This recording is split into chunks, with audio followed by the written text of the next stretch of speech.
మీరెప్పుడైనా గుర్రం చేసే శబ్దాన్ని విన్నారా? అంటే ఇలాంటి శబ్దం వస్తుంది కదా. సో ఆ గుర్రం చేసే శబ్దాన్ని ఇంగ్లీష్లో ఏమంటారో తెలుసా? ఆ పదమే నే. ఈ పదం గురించి ఇప్పుడు డీటెయిల్గా తెలుసుకుందాం. సో దీనికి మనం డెఫినేషన్ చూస్తే సౌండ్ ఆఫ్ హార్సెస్ అని.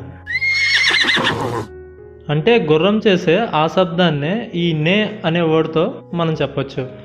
ఇంగ్లీష్లో జంతువులు చేసే శబ్దాలకి ప్రత్యేక పదాలు ఉంటాయి. ఉదాహరణకి డాగ్ అరిస్తే బార్క్ అంటాము, అదే క్యాట్ అయితే మియావ్ అంటాం.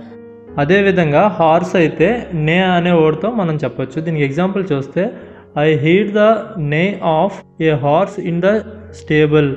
అంటే గుర్రాల షెడ్లో గుర్రం శబ్దం వినిపించింది అని అర్థం.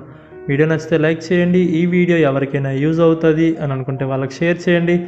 అండ్ వీలైతే ఛానల్ని అయితే సబ్స్క్రైబ్ చేసుకోండి. And thanks for watching.